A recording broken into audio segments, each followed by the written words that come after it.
ფრაქცია ნაციონალურმა მოძრაობამ გორის საკრებულოში თავმჯდომარის დავით რაზმაძის იმპიჩმენტის სამართლებრივი პროცედურები დაიწყო. საკრებულოს წევრის ბექა ქორჩილავას განცხადებით, დავით რაზმაძეს არაერთხელ გაუკეთებია პრორუსული და მოღალატეობრივი განცხადებები, თუმცა გუშინ გამოქვეყნებული ინტერვიუ, სადაც იგი მადლობას უხდის ოკუპანტებს 2008 წლის ომის დღეებში გორში შემოსვლისთვის ყოველგვარ მორალურ და სამართლებრივ ჩარჩოებს ცდება.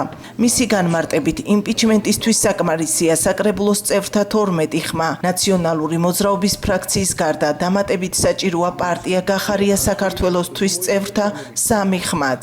თულიოცნების ჩინოვნიკები იაჟღერებენ, რომ საკუთარმა სახელმწიფომ დაიწყო ომი, რომ თურმე 2008 წელს ჩვენი გმირი მებრძოლები, ჩვენი გმირი ძალოვნები და ჩვენი მშვიდობიანი მოქალაქეები ძარცვავდნენ თურმე ქალაქს. ეს არის სამარცხვინო და ყოვლად წარმოუდგენელი რამ.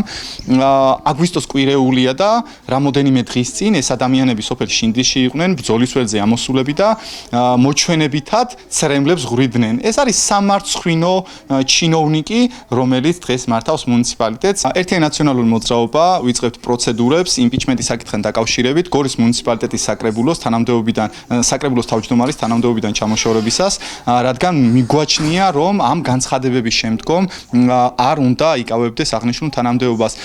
ეს სირცხვილი, რაც მოგვაყენა ამ ადამიანმა და ზოგადად ქართული ოცნების რიტორიკა განსაკუთრებით 2008 წელთან და გორთან დაკავშირებით არის ძალიან სამწუხარო და სამარცხვინო. ჩვენ გორელები არავის მივცემთ უფლებას, რომ თავზე ლაფი დაგვასხან და ის სირცხვილი, რასაც დავით რაზმაძე წარმოადგენს და როგორც მოგვაყენა, უნდა ჩამოვირეცხოთ აუცილებლად 4 ოქტომბერს ქართველი ხალხი აუცილებლად გაიმარჯვებს და დაასრულებს ამ არაფრის მკეთებელ მთავრობას.